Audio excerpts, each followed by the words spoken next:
my final summary for ECOMP 455. I decided to set it up as a kind of celebration of learning. I'm just going to go over what I think I've learned from the course, how I think it's going to benefit me and you in the future, and just a general overview of what the course really, what the objective was. So first things first, what are the benefits of technology integration? So this course provided us with, basically it provided us with an overview of why are we bringing technology into the classroom? What can it offer us? What can it offer our students? It really provided us with useful and meaningful knowledge regarding how we're going to use tech in education. So we focused on specific tools as well as the significance of connecting with each other. So building our PLN, our personal learning network, was a huge part. As teachers and as professionals, we need to recognize that collaboration is pretty much the best tool we can have in our as professionals, because if you aren't collaborating with others, you really lack that overview of multiple perspectives when you're teaching. So obviously we had a blog. This was a huge part of the course. We had to blog every single week. This is just all of my blog posts for ECOMP 455. So this was obviously important because you shared what you were learning, what you were getting from the course, any of your perspectives, and then you were able to look at each other's, respond. If you needed to ask questions or if you wanted to answer someone else's question, this is where we would do it. And it really provided us that space to collaborate and to recognize that we all have different ideas and different backgrounds and different perspectives on things. So and this is just kind of the top part of my blog. So the next thing we obviously had to participate in was Twitter. So this is my Twitter page. It may not seem like a lot. I have 159 followers, but honestly, before I started ECOMP 355 last year, I didn't even have a Twitter account. So having almost 200 followers is a big deal. I think I had maybe 80 or so when I started 455. So that's obviously, it's doubled, and that is a big deal, and eventually it'll get bigger. I have 426 tweets. I basically use Twitter as a way to share resources with our class, as well as just basically represent my belief system as an educator. So it is a professional Twitter page.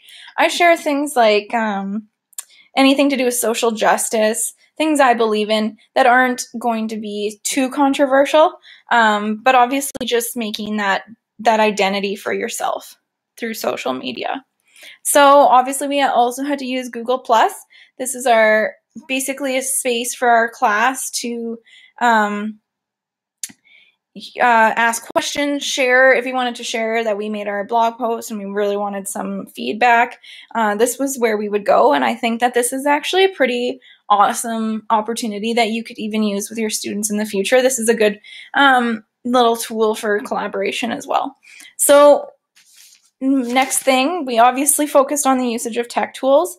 What are the best tools we can use in our future classrooms? So ECOMP 455 students did presentations on EduCreations, Mathletics, Class Dojo, which, Class Dojo is a controversial tool, but it's important to recognize the different ideas based around it. So why would you use it? Why wouldn't you use it? What are the reasons for that?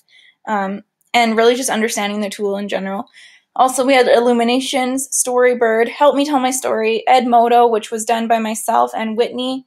And this is just our presentation here, which I think was a pretty good overview of the tool of Edmodo and why it's so popular. And then we also had a presentation on Schoology. So some other things we learned were assessment tools such as Socrative, Kahoot, Plickers. These are super popular tools, and I think most of us would use them in the future. We also looked at coding, so coding and programming. How does this work? How does computer science really work? A lot of us don't have a background in this, but taking part in something like the Hour of Code actually really helps you get an understanding of the basics of coding and how this can actually benefit your students in the future. So we also looked at, we did a lot of Twitter chats, and something that's really awesome is TweetDeck or Hootsuite. This is just a place that you can really organize yourself. Following something like Sask EdChat can be kind of overwhelming because there are so many people using that hashtag, and it gets a little lost when you're just looking at your Twitter page. So if you organize it this way, it's a lot easier to keep track, and it's a lot easier to collaborate and contribute. So this is just an overview of TweetDeck. I think it's an awesome tool, and it really plays into that importance of collaborating with others. So another thing we looked at was digital identity, cyberbullying, cyber sleuthing, trolls.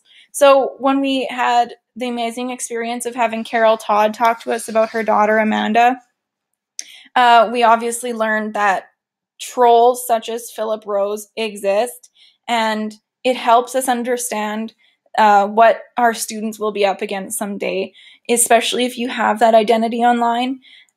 There is the possibility that someone will be either trolling, or they will be, commenting, or whatever it is. We need to know these things as educators, because we need to be there for our students and make sure that these things aren't getting out of control, basically.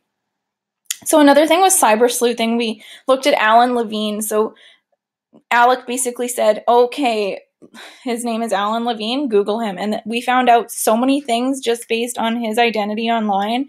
And it was an amazing exercise to really understand how how your identity online actually is viewed by other people.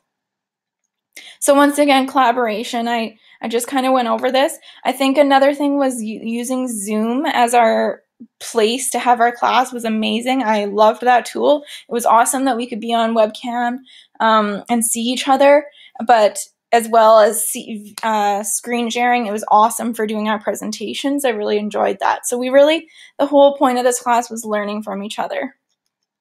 So digital identity, I just kind of talked about that. I think that was a huge thing also with this class. A lot of us really want to have some background knowledge in regards to digital identity and, the 9 elements of digital citizenship, and how this can actually, how we need to be teaching our students this in the future.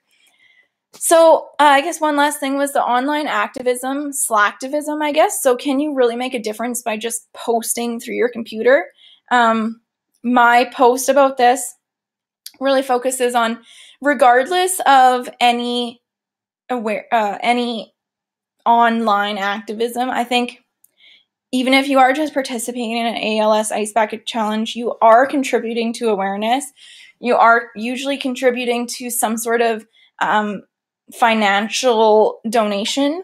It doesn't really matter. I think any awareness is better than nothing. I think small acts are better than nothing. So I don't think really people should belittle this type of activism. I think it has great potential, and even though it might be seen as a lazy way of contributing, that's the world we're in today, and I don't think it's going to change. And I think this is a good example of things you can use in your class someday. Students can actually create online campaigns if they do want to raise awareness for a certain issue, which is amazing.